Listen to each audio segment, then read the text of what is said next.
Hey everyone, welcome back to Marketing 100. I'm Kayle, your salon and spa business bestie. I'm joined today, as always, by my good friend and the founder of the salon business, John Halberg.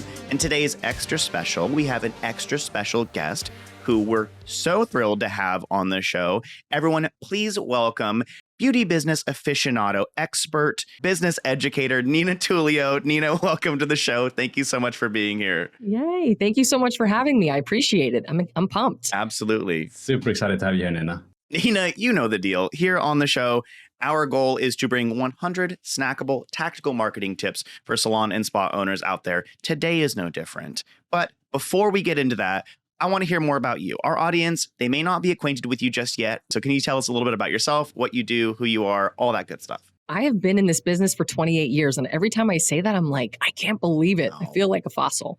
However, I love this business so much. I love serving people. And I've worked in different facets of this industry. So I started as a hairstylist. I was working in a chain of salons. And with that chain of salons, I ended up working with them and becoming the manager of the salon, and then became the district manager of that chain. So after working with my mentors for 8 years with that chain, I decided to do my own thing and open up my own salon. It was a commission-based salon back home in Pennsylvania. And I owned that business from 2006 to 2016. You know, my business was doing really well. It was very profitable.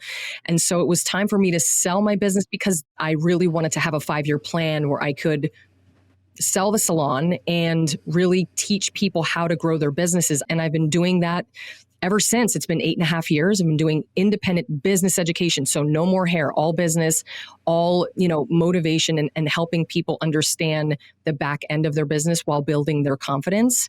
And I've also been with Oligo Professional as well as their business education ambassador for the last 5 years. And here we are. I love that. That is quite the trajectory, honestly.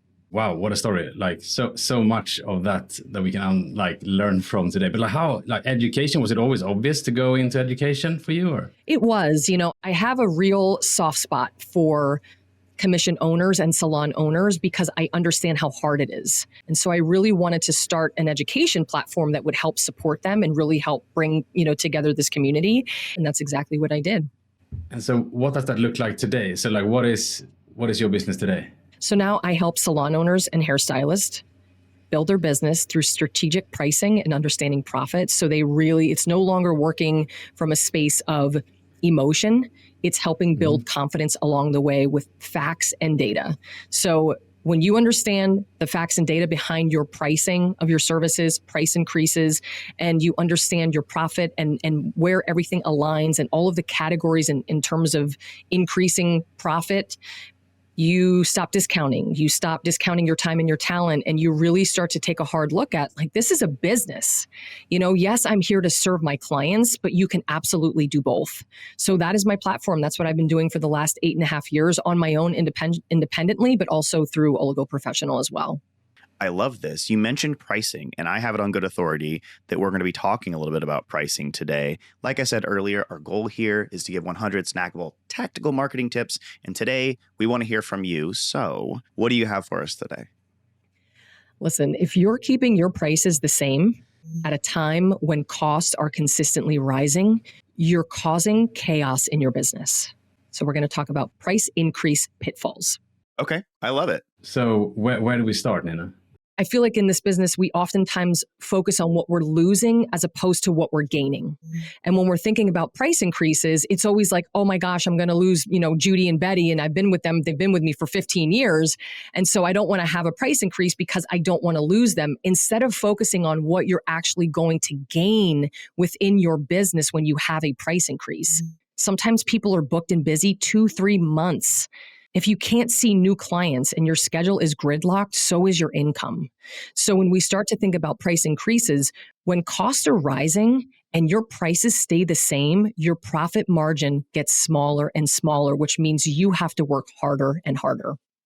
This is something that has long been a bugbear of mine. It's so frustrating and it's so hard to get this through to people. I feel like sometimes, especially stylists who've been around for a long time. If you're going to continually spend time educating yourself and growing as a stylist, you need to be reflecting that in your pricing and the way that you value your time, because other people need to value your time too. Yeah, I do want to add, when we talk about education, and I'm really big on education within our industry, but also outside of the industry as well. Every class that you take, you have to take those dollars and turn it into value and value add behind the chair. That is what people are looking for, especially in 2025. People will spend the money.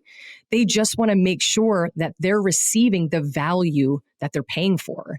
And I think sometimes because we are so emotional beings, and I say we because I was so nervous to raise my price as a salon owner. What kind of precedence and tone am I setting for my own team if I'm scared to have a price increase, right? So I had to get my own shit together first. But when it comes to raising prices, if we remove the emotion and we swap out that emotion for facts, data, and knowledge and education, when we see the numbers in the profit margin decreasing and we see the hours that we're working increase, it starts to click. And we're like, wait a minute, am I going to keep working for Judy and Betty and showing up 50 hours a week when I really should be working maybe 35? To make the same amount of money just because I'm nervous that I'm going to lose them? If I reframe my mindset and I start to look at my numbers and I start to have the facts and data behind this, if I lose someone, it's okay. But even reframing it more and thinking, wow, I'm actually opening this up to a ton of opportunity. We miss the opportunity part because we're so stuck in the emotion side of it that we just forget that we're running businesses. And I'm here to say that you can do both. You can serve and have price increases. You should want to make more money than you did last year without guilt. And you should want to make more profit than you did last year without guilt. But we have to start understanding the back end of the business first. The numbers actually have to make sense. That's what builds the confidence and kind of pushes us away from the emotional side. I love how you put the finger on emotion, how that is the thing, right? There's not a formula for this is how you should communicate your new pricing, or there's not a specific tactic, right? But it's it's really that emotion that we need to shift somehow. So what do you need to do to kind of be able to see that with new eyes, right? So detach that emotion from those decisions and feel good about that. I think first looking at a profit and loss statement, because it will show you how much money is coming in, how much money is going out with expenses, and how much you have left in net profit. And I know already there, some people will be don't even want to even want to look at it, right? I knew as soon as she said it, I was like, people at home are like, yeah, you're scared of what to find there. I get it. It is a scary thing, but listen, and take it from me, someone who didn't look at a profit and loss statement until the end of the year, who ended up going in debt and also getting in debt with the IRS. This is what happens when we don't pay attention and we avoid our numbers. This is foreign to a lot of us, and myself too. I barely graduated high school because I couldn't finish Algebra 1, but this is something that we have to condition ourselves to do. Is our responsibility and our accountability side of being a business owner to pay attention to the numbers. And there's so many people that you can reach out to now and get this advice from in a lot of cases for free. So when you start to look at a profit and loss, and basically a profit and loss statement is showcasing how much money you have coming in revenue, how much is going out in all of your expenses. And I break this down per category, and then how much is left in net profit. And then of course, from that net profit, you have to pay tax on that money. So that's where I kind of like to go first. When we're thinking about how do I get, how do I gain confidence and remove the emotion? When you're making decisions for your business, we do have to kind of sit on that emotion a little bit, because believe me, I've made a lot of emotional decisions in my business and it got me in a shitstorm. What happens is a lot of times we just avoid it because we just keep doing the norm and we just keep doing what feels comfortable. And then when we're running out of money, we start to resent the client. I'm here to say, we have to be accountable for what goes on in our businesses. We are in control. And when you start to look at that profit and loss and you start to gather things based on facts and data, you stop discounting your time and talent because you know what the goal is, you know what the benchmark is, you know what you have to cover for rent, you know what you have to cover for payroll, and you know that it starts with pricing, right? But it's a good start. I think we'll get into some things a little bit deeper a little bit later on too. It seems so obvious once you say it out loud, but at the same time, I feel like it's one of those things that a lot of business owners probably don't take into account until it's a little bit too late. If you are looking at your P&L once a year, it's too late. You need to be looking at this on a quarterly basis or a monthly basis, ideally, so you can understand, course correct before you get to a potential problem during tax season or later, right? Like that's not what you want. And I feel like part of the emotion that you talked about too, like one of those emotions that we can sort of fall into is avoidance. And that is especially detrimental if you're running a business, but it's also one of those things that can be really hard to call out in yourself and realize like I'm being avoidant. I'm purposely not looking at this because it makes me uncomfortable. And I'm just really hoping that this is going to work out. And so I'm not going to look at it until I'm ready. And hopefully it'll be good by then. And maybe it will be, but it's just not a great way to run a business. I have to agree with you on like, this needs to be a data-backed decision. You're running a business, your livelihood's at stake, and so are your teams. Let's be real. We're talking about pricing pitfalls here, price increase pitfalls, I should say. What are some of the other ways that like you see business owners maybe not making the wisest decisions that they could be making better decisions on? When it comes to price increases, not having one, that's the biggest pitfall, right? Kind of pushing it off. But the other thing is having a price increase that is very minimal. And lately, I've been talking about how the $5 price increase could be the enemy in your business. If we're just having a price increase for $3 to $5 and doing it because we don't want to hurt the client, we're not making the best business decision. It's actually causing a little bit, maybe more chaos because now you still have to work over 40 hours a week. Now you still can't see new clients, right? We're not opening up that window. And then maybe 5 or 6 months later, you're like, well, I need to have another price increase because I didn't have a high enough price increase the first time.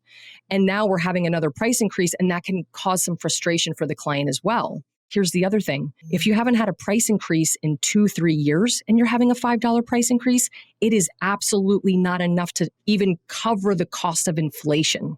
These pitfalls, avoiding the increase, having a $3 to $5 price increase, or hoping and praying that you work enough to cover the costs that are incurred.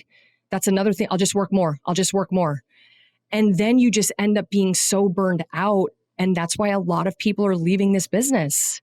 There's a lot of burnout and there's a lot of stress within, but I feel like we could handle this a lot differently. And it does come down to diving into the numbers. And I know it's not fun and it's not cute and fancy, but it's what is keeping businesses alive and thriving.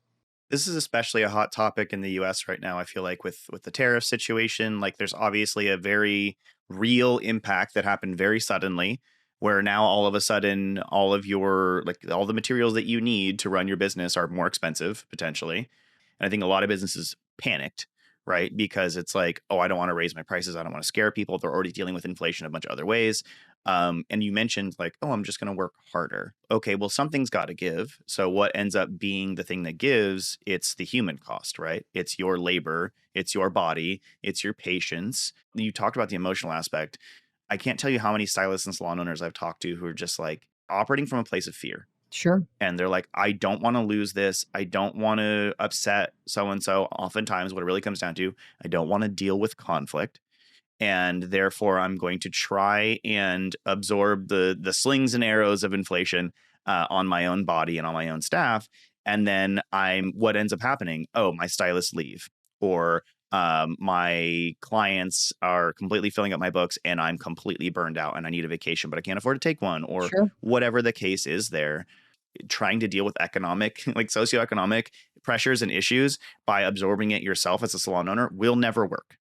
Do not do that.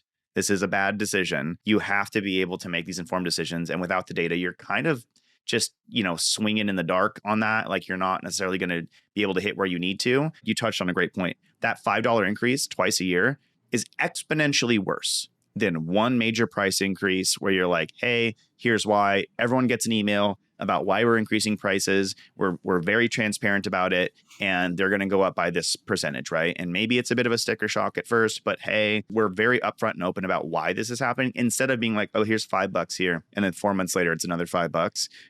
That extra like $5 increase later down the line looks like you're being greedy. Whereas like just doing an upfront major price increase is like with an explanation and transparency attached to it, I feel like you're going to get far less pushback for doing that in the first place. You know what I mean? Yeah, and every business varies. The way that I teach pricing is it's so customized because we do budgeting first, then we go into price per minute, price per hour, and then we go into each and every single service, price per minute, price per hour. So price versus time. And because of that, every price increase is going to be different. And I have I have a resource if they want to check it out. It's my 3-tiered price increase system. It's totally free. And it shows you all of the specifics on when you should have a price increase, why, and by how much based on these 3 tiers. And so you no longer have to really guess. I always say that if you are compromising self to take care of your clients, meaning if you're compromising your health, if you're compromising your finances, if you're compromising your spirit to show up and take care of your clients, you're doing too much. So that's a good check-in for people. Nina, there's so many good nuggets in here that we covered already. I'm actually really excited to dive into this, like the pricing per minute that we talked about here. We're going to talk about that more in the next episode. In that resource that Nina just teased, we're going to make sure that's down in the description below so you can check that out. Again, that is totally free. Nina, thank you so much for joining us for this episode of Marketing 100. Where can our audience, our listeners, our viewers learn more about you? Thank you so much for having me. I live on Instagram, so you can find me at Nina Tulio, or you can check out my website at ninatulio.com. Thank you so much for tuning into another episode of Marketing 100. Stay tuned for the next one where we dive even deeper on pricing. I'm Kayle, your salon and spa business bestie, and we'll see you in the next one.